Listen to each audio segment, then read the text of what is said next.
One thing I have to say is get yourself a matching cute little gym outfit because it always pumps me up when I need a little, you know, oomph. This one is from Buff Bunny, buffbunny.com. I will link it in the box down below. Have to say, hands down, out of all of the workout clothes and athleisure wear I've tried, this is by far my fave. I've been doing more weighted core movements because I want some more visual abs happening here, but there's a little something happen. Look at that, what's happening there? We got some things popping out already. I like it. We're only 1 week in. A little flex, because this lighting is good. Why don't I ever check myself out in this lighting? Holy guac. I've been working on my biceps, and I see it. Oh, she be looking thick. Oh, there we go. It's very hard to do this and hold the camera. People be posing like this in all their Instagram photos, right? This is what I look like normally. This is just relaxed. But then all I have to do to make my waist look smaller is pose. Oh, suck it in. Flare out the lat. It's all posing. But then you gotta strain for it. All right, I'm done. I need to go eat breakfast.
Hello, let me move you back a little bit. Happy Friday. At least it's Friday for me. I'm very happy because the weekends just allow me to catch up on things and just have some time to myself, and I enjoy that part about the weekend. I just wanted to pop on here real quick because I wanted to talk about how important it is to pre-log or pre-track your food before the day essentially starts. If you're doing something like a cut or you have a specific macro and or calorie goal that you're trying to hit, because it's really easy for the day to get away from you and you to not understand what foods you need to eat as the day goes along, especially in the beginning, or if this is new to you. I think this becomes something that's easier to kind of do on the fly once you've had the experience of tracking your macros before. But even with all of the experience that I have, it's still harder for me to hit my end macro goal at the end of the day if I just kind of go with the flow and eat as I please. So the way I combat this is just by pre-logging my food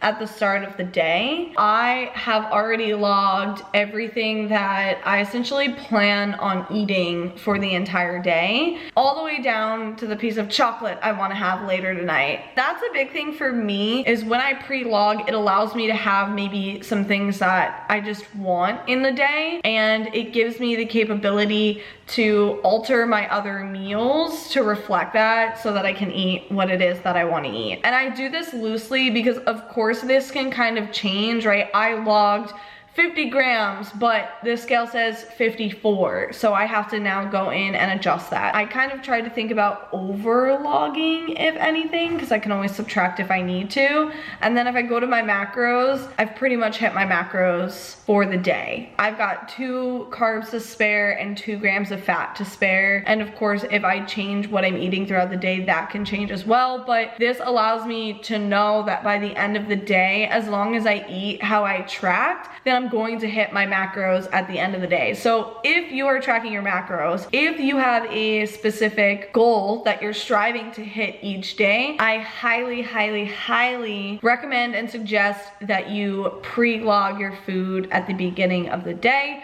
because this will just help you with calories getting away from you. Wow, it looks like I've gotten darker. If I get in really close, then you can see my face.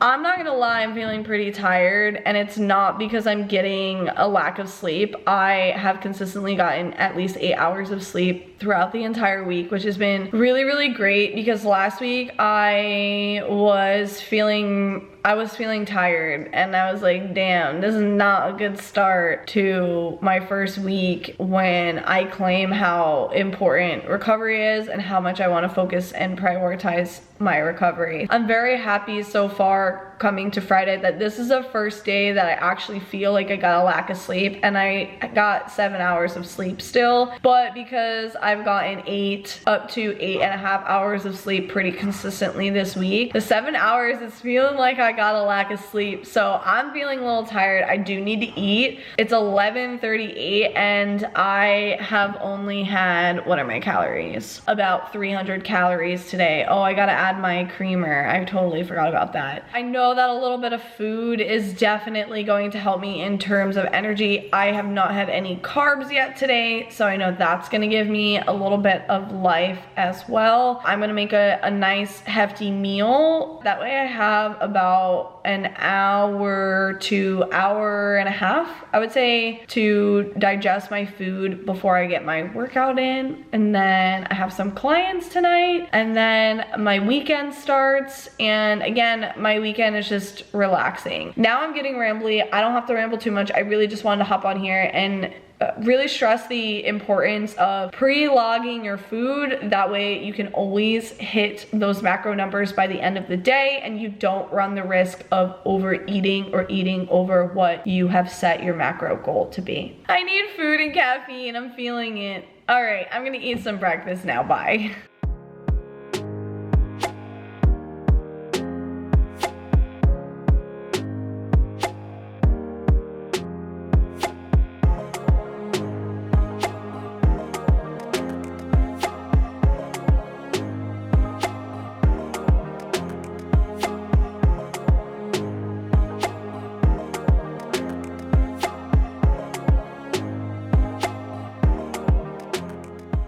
I've made it to week 2. I am closing out week 2. I'm just going to be closing out my videos on Saturdays. I'm going through my progress pictures, video right now. Very minor differences. When I'm looking at my first photos of the frontal photo, I can immediately see in my shoulders. This change is very minimal, but that's exactly what I'm looking for. I have at least another 7 weeks after this, right? So I don't want to make too aggressive of changes too soon. I want to think of very minimal changes right now. I can get more aggressive as I get closer to that end date, depending on what I look like. So right out of the gate, I can see in my shoulders look a lot leaner, and just like this part of my chest right here, you can see more of that shoulder chest popping out. That's the first spot that I actually notice it, which is surprising because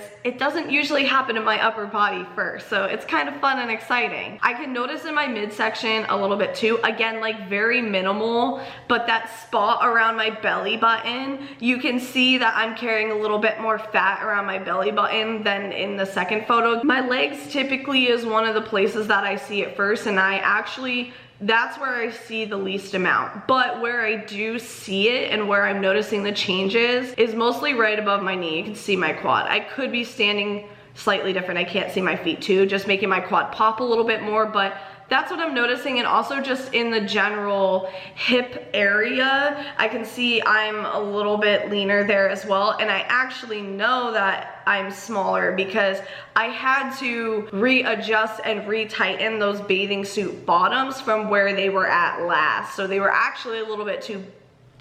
All right, we're gonna have to try this again because my camera stopped recording. It's just like insufficient space. I know.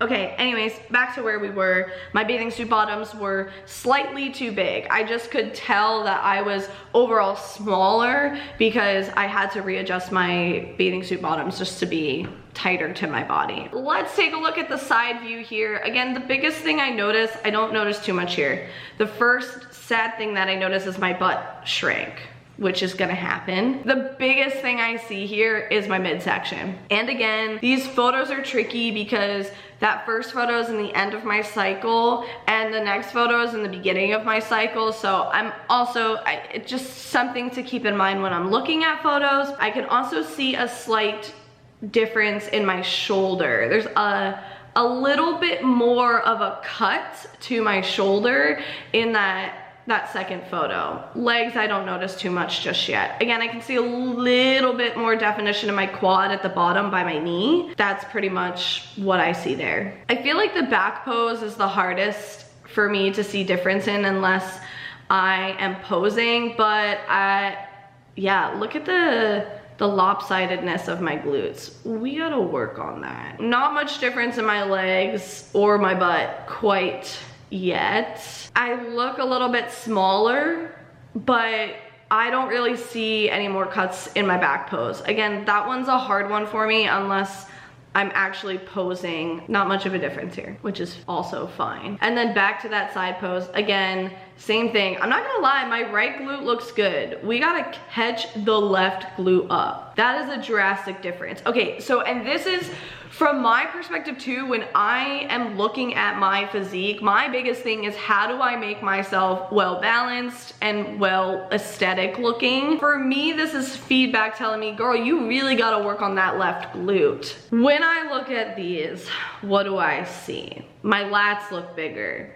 That's the first thing I see, which to me tells me that my midsection is getting leaner and I am getting leaner because now it's showing more of my V taper. If my lats are nice and wide, then it makes the waist appear smaller than it actually is. That's the first thing I notice when I look at these photos is my lats look bigger. My upper body looks bigger. I look just more muscular and it's just a week of me trimming down just a little bit. As far as my midsection, I just notice at the bottom right before my bathing suit, my shoulders don't really look as much cut up. It's just my lats look bigger. Same thing with the chest. Like I don't see too much of a difference in cutness up here, but my lats look bigger. But I do see a difference in my quads here. This is where I'm able to look at the quads a little bit more, especially if, well, also my lats could play a part because my arms are slightly wider on the right side than the left side. So like these things play a part too, but I can see my quads. My quads look leaner. You can see that teardrop starting to come out a little bit, especially on my right quad, which my right side is better than my left side, so that's something again that I really want to work on, but mostly specifically in the glutes. Let's look at the good old side pose. That pretty side pose, I love that pose. It's one of my favorites. What do I see here? I see my upper body here. I see my chest and my shoulder wanting to pop out a little bit more. Again, midsection looks slightly leaner. That's basically it. Not a huge difference here. The way my leg is positioned, I actually can see my calf a little bit more too. So like, again, the posed photos can be good, but you gotta also keep in mind that if you're not posed exactly the same way, then it could also dictate the way it looks. I could sit here and pick apart my pictures all day, but the bottom line is I just wanted to show you real quick, especially in the unposed ones, what I'm looking at and just how I can tell that there's a difference. Again, I'm looking for a very, very minimal difference, not a big difference. This is week 1, and I can see the changes on my body on a day-to-day basis pretty well. This is just a good thing to keep me in check and really let me know if within the week my fat loss is trending at the rate that I want it to. Again, don't want it to happen too fast. Don't want it to happen too slow. That's pretty much it. Pretty much what I wanted to talk and touch base on. I will show you more of my tracker next time. You will get to know where my calories are at because I feel like you probably want to know how much I'm eating. So I will be showing you all of that in next week's video and next week's check-in. I turned the dial up, I would say 1 to 2 notches this week, and for this week moving forward, I'm ready to just turn the dial like 1 notch, and then let's evaluate after next week and see how much we need to turn the dial up. But I'm excited. Week 2 done. We getting it out here. If you're cutting, I hope you're having a grand old time. And I hope you're learning something along the way and learning how to maybe better navigate your cut or deficit or how to do this for yourself. Again, this is not a one size fits all. What I do doesn't mean it's gonna work for you, but I hope that I can provide you maybe some ideas or guidance onto how to learn how to navigate it for yourself. So if you have any questions, leave them in the comment box down below. Thank you so much for watching. I hope that you are enjoying this so far. Again, if there is anything that you want to see particularly, then let me know in the comments down below. Don't forget to smash the thumbs up button if you like these types of videos, and I will see you on Monday. Bye. Hi there. Sorry for the late upload again. I'm going to be switching up my upload day just a little bit. I promise to continue to post every single week, but it's not going to be on Mondays probably, and I am not going to say a specific day because I don't know, but I promise to post every single week. Just please bear with me. I've got a lot of other things going on right now that do take a higher priority versus getting my video uploaded to YouTube. So sorry about that, but I will be posting every single week. If you don't want to miss out on a video, don't forget to hit the little notification bell, because then you will get a notification when I do upload, and then you won't miss out on a video. Thank you so much for making it to the end. If you did, smash the thumbs up button. Thank you so much for watching. I'm partially into week 3, so I can't wait to talk about that in the next video. Bye.